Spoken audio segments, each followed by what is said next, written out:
Alrighty, well, welcome BABSConline to the first panel of the morning after opening ceremonies. I am your host, Sweetie Bloom, but we all know you didn't come to see me. We are here talking about the IDW comics, and especially everyone's excited for season 10. I have with me, if you can introduce yourselves, Jeremy Whitley. Hey, I'm Jeremy Whitley. I am the writer of the season 10 of My Little Pony, at least the opening arc here, and our sort of through line. I've also written about over 40 pony comics at this point, including Nightmare Nights and Friends Forever and Legends of Magic and a little bit of everything. I also write for Marvel and stuff like Unstoppable Wasp, and I have my own creator-owned series called Princeless, and then an infinite number of other things that are just out there somewhere. Awesome. And we also have the lovely Andy Price. Hi there. I'm Andy Price. I've been working with My Little Pony since issue 1 in 2012. Currently working on season 10 with Jeremy. I've done miniseries, I've done special holiday issues, I've done et cetera, et cetera. I've also done licensing work with DC, Marvel, Image, Boom, Archie. And I'm currently also working on a story with John Carpenter for his book Tales for a Halloween Night. Ooh. Oh, it sounds interesting. Okay, so we've got a lot of things planned, but for now, I think just I have a couple questions for you, just so the audience can get to know, the creative process a little better. So for Jeremy, I know you're working on something called Princeless, I believe. So when you do different projects for Princess or MLP and things like that, do you think about the different audiences that it's going, being marketed towards, or is that not really part of the creative process? I do an adult to some extent. I mean, because there are certainly things that I would put into some comics that probably shouldn't go into others. I think in particular, there was a point I guess about 2 years ago where I was writing My Little Pony and Vampirella simultaneously. And it's one of those you can't really mix up. The impaling in My Little Pony is kind of a no-no. So, you do have to think a little bit content-wise and story-wise about what you want to get across. But I'm a big believer in not talking down to kids and not, thinking specifically like, oh, okay, this is for kids, so I need to dumb it down, or it needs to be at this particular level.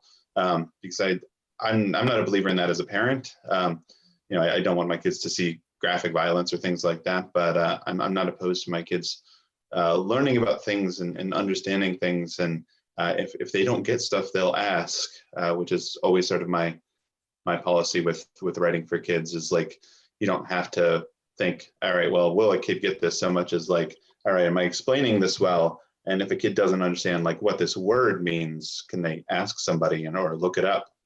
Mm-hmm. Yeah, absolutely. So yeah, I was thinking like the different projects may be getting mixed up in your head if you're working on them at the same time. Same question, Andy. Do you find that's something you have to struggle with when working on multiple projects? Yeah, actually, but I think Jeremy pretty much nailed it in the fact that one of the reasons why MLP works so well is that we do not talk down to kids. There's a difference in a kids project and an all ages project. An MLP is all ages.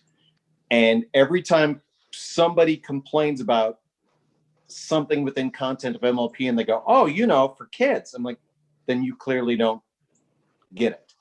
Right. Because there are jokes that are for every level. There's something there for everybody to reach on to. But yeah, going from project to project, sometimes you go too far in the opposite direction. Like working on this story that I'm working on for Tales for a Halloween Night, I actually had to curb myself back a little bit in the script. I was like, you don't have to go that adult to get points or language or dialect across. you can back down. And I actually curbed it quite a bit because a broader audience is just always going to be a better thing. It's always going to be better to reach more people than less. So. Right, absolutely. Yeah, talk to kids, not down to them. Yeah, I absolutely agree. Right. So Yeah, Andy's not about putting a Magnum PI or a Love Boat reference into something. So. Oh yeah, that's all for me. You know, like, I don't care if the kid gets Magnum PI or not. Well, actually, that feeds into my next question, Andy. So, apart from, of course, the wonderful artwork and the wonderful writing, one of the things that people enjoy about the comics are all the references and the Easter eggs you see sprinkled in there. So is that more you put in references of things you enjoy or something the audience enjoys, a little bit of both? What are the decisions for those? Probably about 80-20. 80 for me and 20 for them. And I put things in and it's kind of like, I don't want them to be obtrusive. I want them to be like, if people understand it, then that's just a little bonus for them, but it's not something that they have to understand for the sake of the story or anything else like that. But it's to keep me entertained when I'm working on something. I can only draw fluffy clouds and little trees so much without really getting bored. So I'll stick something under that fluffy cloud or fluffy tree to entertain me. And then somebody will go, hey, wait a minute. That's, like Jeremy said, that's Magnum, or that's Spock, or that's whatever. And one of these days I keep telling myself I'm going to do a compilation of like all the Easter eggs I've done, because I'll pick up an issue. I don't remember doing that. Somebody, in fact, there was some texting back and forth on Twitter yesterday while I was over here, and I was reading them late at night, and somebody was talking about, what was it? The affirmation that I did with Spike. Oh yeah, it's in the sample for issue 10 that we're putting out today. There's a Stuart Smalley reference, and then in that same scene, I had a Mystery Men reference. Right, and I was like, they were talking to me about that, and I was like, I don't remember putting. Oh yeah. So it's like as soon as I'm done with it, I forget. Awesome. So yeah, Jeremy, you put in references as well. Same question: is it for you? Is it for them? What sort of, is it just to keep the ball rolling for the fun, like it is Bandy? Yeah, it's a lot of fun for me to put that stuff in there and to make jokes that, in some cases I'm the only one that gets. Sometimes it'll be, just Andy or whoever's drawing it that's the only person that'll ever see the joke or know that I made it. But then, sometimes you send somebody some sample pages and they're like, hey, it says, it's talking about this character and it says he shuffles well. Is that a Mystery Men reference? It's like, yes, it is a Mystery Men reference. All right. So, it's fun to put those in there. I think it's one of those things you have to be a little bit careful with. Sometimes you put, extra decorations in there, but you want to make sure that, they don't take the focus off of everything else. But as long as you can, sprinkle them in there, it's more fun. It's a little easier for Andy to place things in the background because text bubbles are never quite in the background. Right. Yeah, you want to everybody. make sure. As long as we're talking about those Easter eggs, do you guys want me to? You want to segue into the thing? Sure thing. Yeah, go ahead. Okay, should be. Segue to the thing. I saw that. I know, right? I saw there was a thing, and there is a thing. Bring forth the thing. Okay, give me 1 second. Sorry, everybody. Oh no, I see myself. Wow, technology. Where is it? There it is. Oh, get out from under the. Ooh, I can see all the chat now. You've got a lot of tabs. Technical values, everybody. Woo. All right, so that's actually second page, I think. That's the yes, it is. last page. There we go. Yeah. So, ladies and gentlemen, we have some exclusive stuff for you for season 10. Oh, fancy. So there's the little. I'm only now getting your messages, Sonia. Sorry. So there's Spike with the affirmation book. I don't know how well you guys can see it. Let me pull it up on my phone. Let's see. If anybody I needs wanna to be know, able it to says yeah. I'm good enough, I'm smart enough, and doggone it, people like me. People like me. So, did we want to just go through a read through of the first 2 pages, or? Yeah, I mean, I guess I saw a little bit in the chat there that people were asking about what time season 10 takes place, and I think this is pretty germane to what we're seeing here. And season 10 takes place at the conclusion of the present of season 9. Of course, we all know, everybody who's seen the end of season 9 knows that there's sort of a jump forward, and we're seeing stuff in the future and in the present. So this is sort of a continuation from where we leave off in the present, in this sort of large mass of unexplored time that are between those 2 times. So Twilight has just become the princess of all Equestria. She's taken the place of Luna and Celestia, and she has been trying to figure out what is going to set her reign apart. And what she has decided is that what has set her apart so far is the friendships that they've made and the new places they've explored and added to the map of Equestria, which you see on the left-hand side there. How it's kept getting bigger and bigger, and they've met more and more people and gotten to know more people. And now it's time to expand that even further. So she's put together this crack team of her friends, all of whom we're all very familiar with on the upper right-hand corner there. And the job is for everybody to put together their own teams to go out and explore these parts of the world that we know about, but have not actually been explored by the show, that the characters haven't actually been to.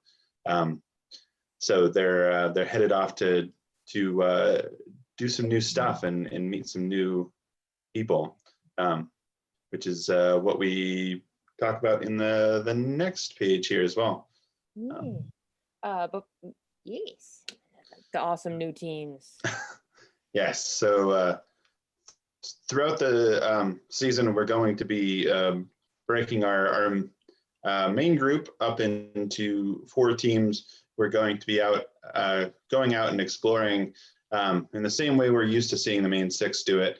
But since Twilight is in charge now, she's got to stay at home and run things there. So each of her friends will be putting together their own group to go out and explore the new parts of the world that we have yet to see.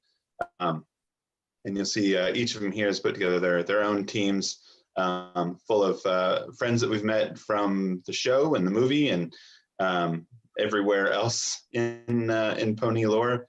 And we'll get to see some people who are usually, one-off characters or background characters step into the spotlight a bit more in season 10, and really get to have some adventures with the main cast. Yeah, there are a lot of things also, like little things I noticed, and I love how each of the main, well, now main 5, they each have their little blurb, and most of them have their elements of harmony. But Pinkie Pies just says the best. That's all she needs. Yeah, I think you can see the reference I was talking about with Rockhuff here. It just says Rockhuff, he shovels well, and that is a Mystery Men reference. Nice. It's also a pretty apt description of Rockhuff. But I think my favorite personally is Applejack's description, which is a self-given description of I don't need a fancy description, honest. Yeah, feels I very thought that was Applejack to me. interesting. It is very much. Another thing I'm excited about personally is actually Zakura's little bubble, because Applejack's group is going to the zebra homeland, and Zikora's with them, who you think, that'd be an apt person to help them through it. But she's saying, had you told me where we go, then I would have answered no. And I'm super excited about what that's about. Yeah, that is a lot of what the main bent of the first arc is about, because the previews have come out for it already, but the first arc is about Applejack's group, Applejack, Tempest, Rockhoof, and Zikora, headed out to Zikora's homelands, and Zikora has some very mixed feelings about going back to where she's from. Awesome! I can't wait to see the mixed feelings. Some other little things I noticed. Sonia, if you could actually go back to the previous page, there's some things I wanted to point out for that one. I think I love Capper's wearing a I Hate Monday shirt. I was actually talking the other day with I was watching a stream of Silverquill and Dusty Cat, and they were talking about the map, and we never got an updated map, and I'm just sitting there going, so it looks like, the one on the left is the old map, and then it just gets bombarded with all these updates, and I'm like, ooh, maybe one day we'll get an updated map. And then I see one of them is the moon. It's like, that's gonna be a big map. I also love, I don't know if you guys can see it on the stream, there's a little post-it note next to Twilight's schedule that says, yours now, sucker, love CNL. I just thought that was great. That one is all that's the kind of stuff that I like to put in, Yeah. No, I love it. Yeah, I wrote this whole thing about expanding the map, and I was just like, all right, Andy, now you have to draw that. So yeah, good luck, sucker. Good luck. Katie with staircases and you with maps. Yeah, I imagine cartography. I'll tell you one thing about working with Jeremy that's very interesting is you don't want to issue Jeremy a challenge of any kind, because then you see him, he stands still for a moment, he gets silent, and you can almost hear gears clicking in the background, and he's like, well, if they say I can't do that, then I'm going to do that. A while back with issue 50, we did a story with that was basically kind of like the United Nations, and you saw this convention of representatives from everywhere, the cats, the parrots, whatever, various different species that we've introduced in the comics. And at one point, they weren't even important, but in the background of a scene, there was a description in the script that said, a group of zebras. And Hasbro said, absolutely not. There are no other zebras other than Zikora. They said she is unique and she is the only one. And I relayed this information. I was telling the story to Jeremy, and Jeremy got that faraway look of like, oh yeah, watch this. And now we're going to Zikora's homeland. I had pitched a story about Zikora at one point that we got to find out some of her history and where she was from. And I got shot down in much the same manner. But what I was told is like, oh, the show doesn't know what they're going to do with it. They've talked about it. They might do something with Zikora's history. So don't go there, because if the show does it, the comic can't do it. So, it's sort of on hold. And then it kept going like that for, 3-4 seasons, whatever it's been since I pitched that story. And finally, like when season 9 ended and we were talking about doing season 10, they said, all right, you can do whatever you want. The show isn't going on anymore. You don't have to worry about running into the show. Pitch the kind of big story you want to do that you weren't able to do then. And I immediately was like, all right, here's what I want to do. I want to go to all the places we weren't allowed to go and talk about all the things that we didn't get to talk about. So the first thing we're going to do is go meet the zebras. And to their credit, Hasbro was like, well, all right, now you can do that, I guess. Just wait until you see what we have planned for Cadence and Shining Armor and marriage therapy. It's going to be great. Mm-hmm. Yeah, I was going to ask, how the ending of the show, frees up your creativity, because I imagine back when, when you were working with the comics during the show, there was a lot of overlap and probably a lot of restrictions. And now the show's over, it seems like you guys have a little bit more freedom.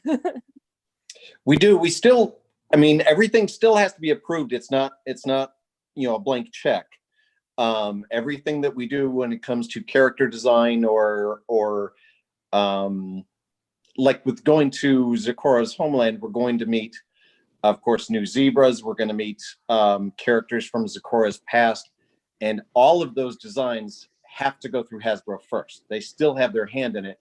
And I mean, to the point where I did character designs, and then once the character designs were approved, then I went into colors. I wasn't going to go all out until things were approved. And they came in and they said, okay, this color is good, but this color is not so good for Zecora's homeland. So there was a little bit of back and forth. They still have their hands in it. Did you say character designs? Yeah, I know. I was gonna say segue. See what I did there? It's almost like you've done a panel before, Andy. Right. All right. Yeah, that's exactly. He read my mind. So this is some of the new character designs. You can see a little bit of notes here and there, and some of the Pantone matching system blocks for the colors, so that Hasbro can see, okay, these are the colors that we're using. When it comes to pony designs, they usually have a unified palette. If you look at the main six, they actually share a lot of colors. The yellow that's on Fluttershy is the exact same yellow that's on Applejack. And I tried to do a little bit of that here, but they were like, break free, do whatever you want. So we've got two new species here. The Adaba, which are the taller ones, the taller, sleeker ones with two horns. And then we have Kelpies, which are the water-based ones in the center. And they're basically like, you know, go nuts, do whatever you want, but keep it within the pony universe, keep it unified. So I made the Adabas tall and sleek like I did the deer for the Everfree Forest. And then the Kelpies, since they're basically just water-based horses, I kept the same frame as the ponies. I just did a water theme, as Jeremy described in their descriptions. He wanted one more icy and one more fluid. So that's what I did. And Hasbro actually came in and said, can you add some kind of a stripe pattern to keep it unified with the zebra homeland? So all the striping that is on there came later. Yeah, I was gonna say there's a lot of stripey. Yeah. It's They very wanted cute. they wanted stripes. So Yeah, That's interesting. I didn't actually know that. yep. Because originally the Kelpies were more solid. For the sake of, to keep them simple, the more ornate a pony gets, for one thing, it's harder to draw, but it just becomes busier. Part of the reason the main six look so good is that they are simple and clean. Personally, I thought the stripes were a bit much, but Hasbro wanted them. Okay, it's up to you guys. Disclaimer: if you don't like the stripes, blame Hasbro. Right. You know, this is their sandbox. We just get to play in it. All right, well, I think their designs look amazing. The dark blue corneas and all that. Now, for Kelpies, I'm aware of the Kelpies, Celtic mythology history. How much of that is actually, do you think is going to actually play in? We were talking earlier about, you know, not talking down to kids, but not going too dark. Are they going to be anything like the Kelpies of mythology, or is it just the name and then running with it? They're not murder horses. Okay, I was going to ask. Are we going to see cannibalism? No. No, they're much friendlier than traditional Kelpies. In the tradition of My Little Pony, I would say generally is the individual races are all generally pretty nice for the most part, or can be. But yeah, we wanted to do wanted to do something that was sort of based on the idea of, the water-based horses. Since we have, so many air and ground-based horses already, that would be fun to do that for, our new land here. And I've played a little bit with Kelpies in the comics in the past, but Hasbro has been much more selective about that too. So this was our chance, I think, to go a little bit more wild and do what we wanted to do, and give a whole sort of. We have basically a whole like main six of Zecora's homeland. So we have these 4 new characters of the new species here, and then we have an additional zebra character who's introduced in this story as well. Hint, hint, nudge, nudge. There we go. Sonia's on it. So here's one of them. This is Marnie, right? I was trying to get from all the notes. Yeah, that's Marnie. You can see my notes to Hasbro there about like the sizes of the characters and things like that. I always like to do the ponies by head size. So like to me, you've got Celestia, and then I always draw Luna a head smaller, Cadence a head smaller, the main 6 a head smaller. So I've got a organized size reference. And Marnie is like the same size as Cadence. She's like a head bigger than Zecora and the main 6. Jeremy had described her as more athletic, so I wanted to see her taller and longer. And I wanted to give her a unique pattern to her stripes to separate her from Zecora and her own color system. And he had described, a pink in her hair. And that was really, the only thing to go on. So I just decided to give her a kind of a curly Q stripe pattern just to make her look different. Yeah, she looks gorgeous. And yeah, so I'm interested to see her relationship with Zecora myself. I know Dust Devil and Cactus Rose were some of the characters from the previous slide, or the next one, technically speaking. Hint, hint. There we go. We've got some more sketches of some of the characters. So yeah, it looks like this is there's Zecora for size reference, it looks like. Yeah.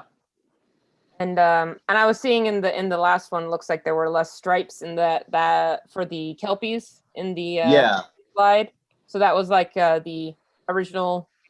Yeah, that was the first one that I sent in, and they said they wanted more stripes. And you can see on Crystal, I had more of kind of a almost like a boot pattern on her, and they said no, they want stripes on her legs. So I lowered that and added the stripes. And personally, I thought it made them a little bit busier, but again, it's up to them. Right. Speaking as the person who has to draw them over and over and over and over. Over and over and over. And then Heather gets to color them. Again, logic complaints with Hasbro if you don't like the stripies. So,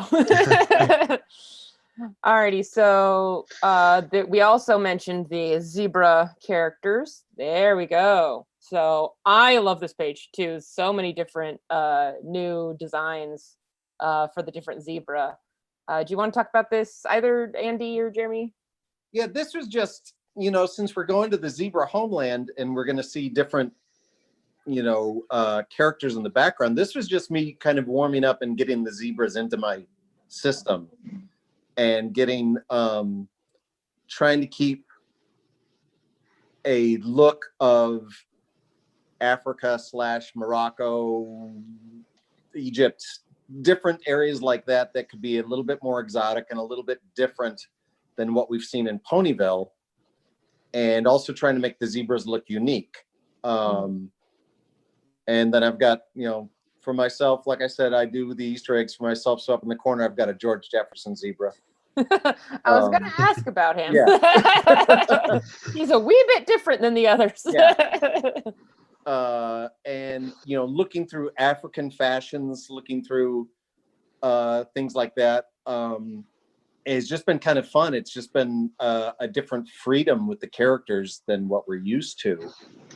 And one of the Easter eggs that I got to slip into the first issue of season 10 is Jeremy mentioned some of the locales, and instead of Casablanca, it was, what was it? Casablanca, yeah. So I did Rick's Cafe American in the background from Casablanca, and it's pretty obvious they're walking right past it, and I'm like, I and maybe one other person will be the only one to get that, but that's why I do those kind of things. Awesome. Yeah, I'm very excited to see all the new lands and new places and all the creativity you guys can throw in there. You know, is it do you think it's exciting going to all these new worlds and just sort of running with the new creativity you get to explore there? I think so, absolutely.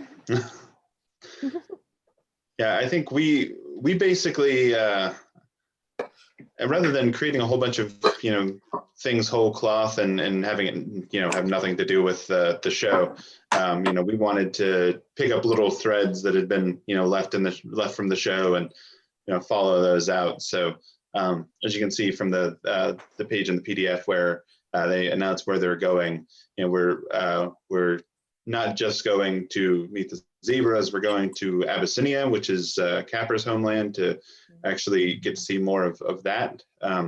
This is touched on a little bit in the movie and then sort of in the prequel to the movie that came out in comic book form. So we wanted to go back and touch on that stuff. So if you haven't watched the movie, which it seems like probably not too many people haven't watched the movie, or if you haven't read the prequel comics, make some sort of reference back to those while also bringing new things in and starting something different there. We're also planning to do stuff with Diamond Dogs, which is in that bit as well. So we're kind of stretching out and seeing how much of the world we can cover and introducing new stuff while playing with all the fun toys that got left in the toy box when the show ended. Speaking of toys, do you think there's more or less kind of toy bait that's involved in the comics, or is that more of the television shows area? Talking with some people from Hasbro, now this was a while back at San Diego Comic-Con, and they always kept an eye on the comics. So we don't know. One of the things that I thought was interesting is, as far as Hasbro was concerned, they were like, the comics are the episode between episodes. They always said, as far as we're concerned, they happened, but if the show overrides it, then that's what goes. Mm-hmm. One of the things that we did early on was we did a design for Starswirl the Bearded in the Reflection storyline.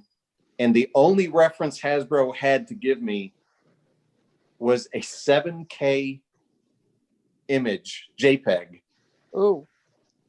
of a drawing from one of the storybooks within an episode. So it was that highly stylized needle-legged pony drawings that they did. I was like, I couldn't. It was a blotch, and I was like, I just kind of went off, and I did my own thing, and I did Starswirl as a older, taller pony. But when it came time for Starswirl to actually show up on the show, they took that design and streamlined it down. He wasn't quite as old. He wasn't knobby-kneed like the old ponies that you see, but they kept the color scheme that I used. They kept the ideas that I used. So they did pay attention to what we were doing. They didn't let it dictate what they wanted to do, but they did pay attention to it. So that was always great that we were not the redheaded stepchild. We were not the cousin Oliver. They did pay attention to what we did. So the fact that they're actually wanting to see color matching, that they want to approve colors, they want to approve body designs, maybe still in the back of their mind, they're thinking we could do something with that somewhere later, Yeah, I don't think I've ever written anything with the intention of like, oh, this will make a great action figure. But if they started showing up with, Kelpie action figures, next year, I'd be like, all right, awesome. I have to have those. Right. Put those on my shelf. If you remember, what was it? Maybe 2 years ago when they did the more action-oriented line of figures, they did a line of like statues. Guardians of Harmony. Yes, that line. Because they had a box set of Chrysalis. She came with Spike, and Chrysalis had armor. And I didn't notice it when I was looking at it. My wife had to point out, she said, that's the armor you designed for the Chrysalis origin issue. And I was like, holy crap, yes it is. So there was a statue of Nightmare Moon, and it is 98% a print that I did when we started up doing the pony. So it's like they pay attention. They look at what we're doing, Well, that must be good that you feel appreciated by the company and by the show, that they're taking inspiration from you as much as you're taking inspiration from them. Absolutely. It's great. I'll show you this if you can see it at all. Ooh, super But duper exclusive, guys. This is when we actually meet Zikora's group. That's the artwork for it. That's everybody in one spot. And you can see Zikora's lovely face. She's just so excited to be there. So. I'm excited. I want to know. It's those type of things that get me hooked. It's like, ooh, why is she not so excited to see her homeland? I need to know. Need to know all the things. Alrighty, so going back a little bit to your guys' other works, like things like you mentioned Unstoppable Wasp and things like that. Do you guys take inspiration from your experiences of other projects and putting it into MLP or vice versa? How have the experiences from maybe some of your past projects or current projects filtered into MLP, or again the other way around? I'll start with Jeremy on that one. I'm sure they have. I recognize it occasionally, and sometimes I see it later after I write something. I think the biggest one for me has been I wrote a Thor versus Hulk miniseries back when Thor Ragnarok was getting ready to come out, and it's sort of its own self-contained thing. And I got to the end of it, and there was this big sort of conflict that had been going on between the two of them and this sort of villain character in there. And I hadn't been sure how it was going to work out. And I finally cracked the ending, and I wrote it, and I was like, oh, this is really good. It seems familiar. And then I was looking back at it, and I wrote my edit, and I was like, this is a My Little Pony ending. We just solved everything with friendship. Like somebody reached out to another character who had been going through some real strife and offered a hand of friendship, and that's what solved everything. I was like, that's a pony ending. Well, it is magic, Right? Yeah, the friendship was magic. Yes. Dear Princess Celestia. Yeah. How about you, Andy? Do you have any stories like that of one work filtering into the other or the other way around? I think for an artist, we can't help but filter a little bit of work from project to project, because our brains kind of work like file cabinets. We see something and we file it away for later, or we regurgitate it onto the paper when it's called for. We need a specific type of house. Oh, I saw a house like that. I'll draw it like this, and then you carry it into the next project because you just drew it. But for me, with my projects, I mean, if you're familiar with my art, I go from, I'll show you. Yeah, I was gonna say right behind you. Yeah, I go from superheroes to cartoons to horror to whatever, and a little bit carries over with each one. With drawing the ponies, everything is very organic. Even their buildings are kind of weird looking. and you want to get a lot more emotion into their movement. Since we don't have the voice actors to do the dialogue, I try to inflect what they're doing in their movements. But that does carry over into like the superhero and the more realistic stuff, and it makes it better. It just makes it a little bit more fluid. So yeah, I think everything carries over a little bit. There's a little bit of a footprint from MLP into my horror stuff, believe it or not, and then there's certainly an imprint from my horror stuff in the MLP and the way I do moods with the villains and things like that. So certainly. Yeah. I was just thinking the bit I can remember going the other way is, Nightmare Nights, which was, its own little mini series, was very intentionally, when I pitched it to Bobby, My Little Pony Suicide Squad. It's like, what if Luna got all the former villains together and they had their own story, and specifically it's a heist. And I was like, what if we had all the villains together and did a heist of this other worse villain group from this other world, and that is a very, very superhero book plot. And I was like, that's not ever something that I thought they'd let us get away with. But like it rolled out of like I pitched something else that had a super villain team up in it, and they liked that part and not this other part. So I was like, what if we just push the super or with a villain thing and do a whole Suicide Squad? And Hasbro was like, yeah, okay, that sounds fine. It's like, you sure? Not only that, a lot about things to get approved by Hasbro. Are you sure? Well, the more creative freedom, the better. That's the Siege of the Crystal Empire story that Andy and I did. Like when the designs for the bad guys in that came through, I was like, I don't think Hasbro's going to approve this, and then they did. I will never understand how that came across. Those things are scary. They're terrifying, and I did a couple of pages. I'm mainly a night owl. I do most of my work late at night because the cats are asleep and they stop climbing on me.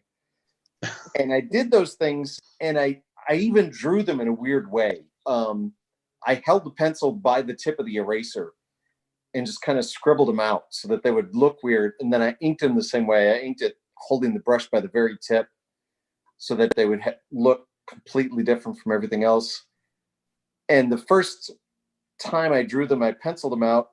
And the next morning I looked at them, I was like, what the hell is wrong with you? What were you drinking? What? And I sent him to Bobby because, the deadline was up. I had to send him in, and he's like, Bobby was like, oh, I don't know about this. I don't know. And Hasbro was like, yeah, whatever. That's fine. Yeah, for anybody who hasn't read that story, they're big spooky horse skeletons. Yeah. And like, it's revealed like halfway through part of the story, and like Cadence turns around and a giant spooky horse skeleton is behind her. And I was like, oh, yeah. there's no way they're going to be okay with this. They were like, oh yeah, it's a spooky story. I was like, all right, let's go. And I'll tell you what those came from is I had not long ago watched the remake of Don't Be Afraid of the Dark. An old TV movie, and what's his name? Pan's Labyrinth, Hellboy. Guillermo del Toro. Yes, he remade it, and there are these creatures in it. They're like evil Smurfs. They're like these 3 feet tall homunculus creatures that eat teeth.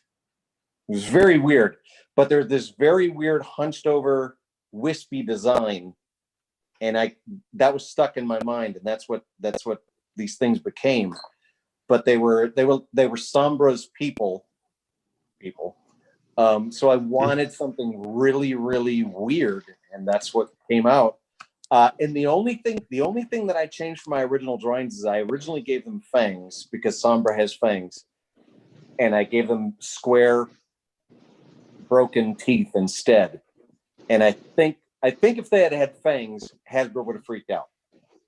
But I just gave them regular teeth, and they were like, okay.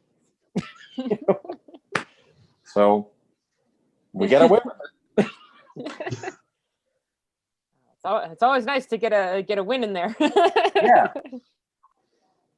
Alrighty. Well, this I think now is probably a good time to open the Q&A up to the chat audience.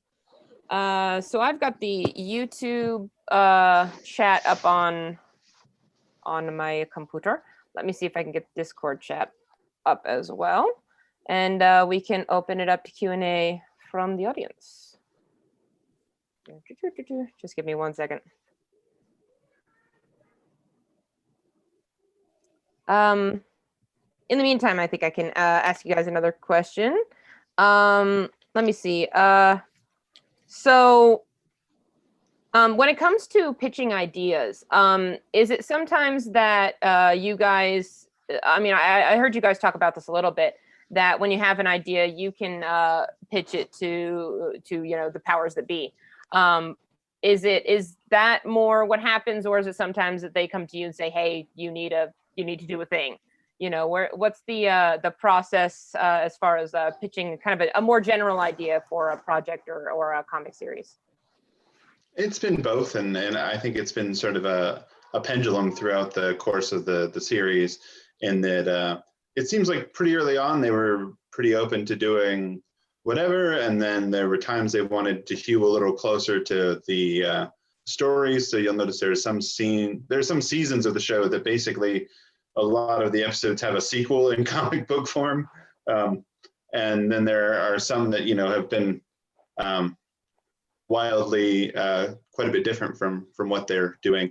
I always try to find things that the show probably isn't going to go back to, or especially if somebody says in an interview, oh no, we're not doing anything with that, then that was a lot of my impetus for doing the Return of Sombra and Crystal Empire in the first place. Is the show was like, yeah, we're not going back to Sombra, but then I think a ton of the stuff that I've written in the last couple of years has been using characters from the show that haven't shown back up in the comics, or using characters from the movie that haven't shown up in the show. So getting to do stuff with Capper and Tempest and characters that I've enjoyed like that.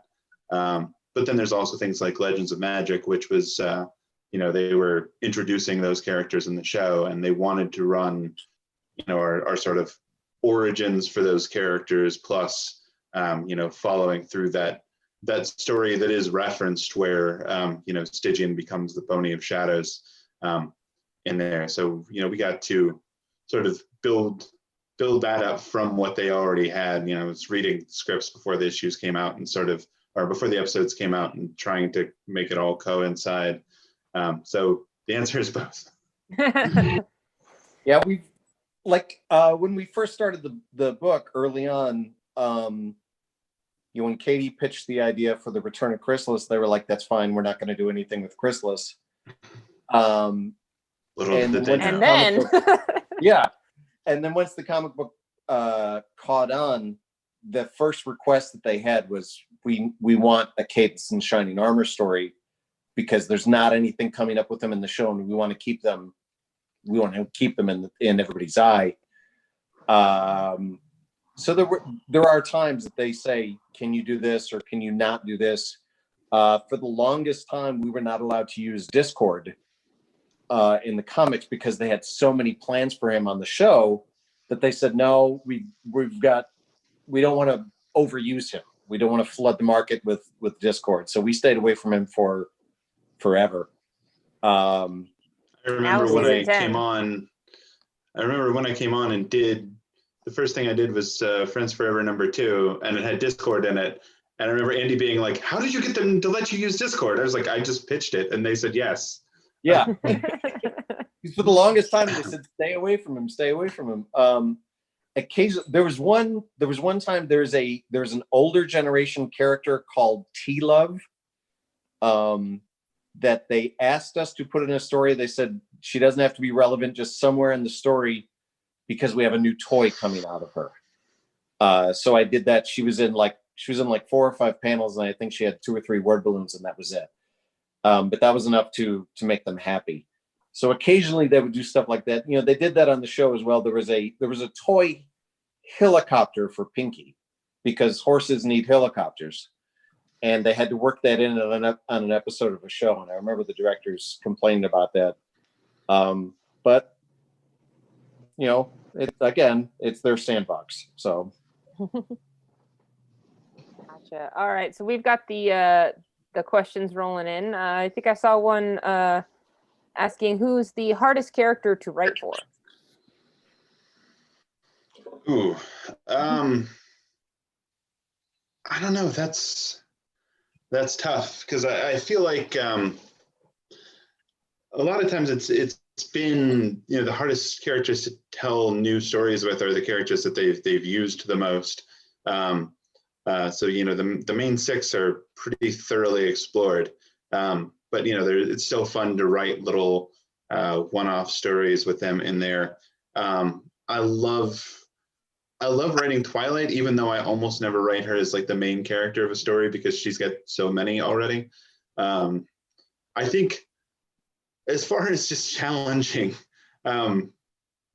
I decided I was going to do a 4-issue arc with Sakura as one of the main characters, and because you know we have to go back to her land, there's like a lot of Sakura talking in these issues. I was like, boy, I have to write a lot of rhyming dialogue in this. That's a bad idea. So that was definitely, this story is definitely the one I pulled the most hair out over trying to figure out, like, okay, how do I fit this all into rhyming couplets? It's terrible. I think in the little bit of writing that I've done, I love working with Celestia and Luna. I think they're really overall my favorites, but Celestia is hard to write with because she's essentially Superman when it comes down to it, and it's hard to find challenges that would work for her. So many times on the show, you know, oh, Celestia is incapacitated, when really, when you think about it, she wouldn't be. But that's, you know, that's the difficulty of the invulnerable characters, is trying to do something different with them. So whenever I play with them, I try to play more with their personalities than I do with the threats around them. I think that's more fun than trying to figure out the mechanics of them, I guess. Right. The story takes precedent. Yeah. So speaking of stories, we have a question. Were there any stories that weren't used? Either Hasbro turned them down, or maybe they just couldn't, you know, find their footing or anything like that? I mean, historically, That you can talk about. Historically, there are literally dozens of stories I've pitched that have never quite made it to the page. I wanted to do a story at some point early on where, you know, we talked about Applejack's parents, and that was turned down, and then eventually they did it in the show. I think a lot of the things that I had pitched that got just completely nuked, didn't make it in at all, have kind of crept into season 10. You know, zebra stuff and diamond dog stuff and cat stuff that hadn't made it in previously. We've kind of got to sneak that in a little bit here. So that's been nice. I think the one big story that I got into that I pitched that never made it was actually the story that ended up becoming Nightmare Nights. I had originally wanted to do a story with where we introduced Discord's sister Order, and Order had a whole like elements of harmony thing going on, except for hers are the elements of order. So like it's all basically it's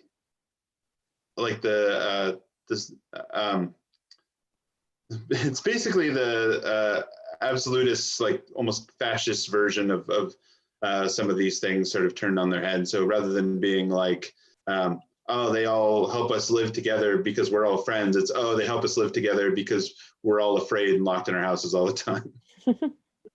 And Hasbro never quite went for that one. Sounds like an interesting idea to me. Yeah. Alrighty. Well, we also have a question to the comic says, did you all take enough material from the cartoon to make sure no disconnect in characterization with the characters and existing world in the comic?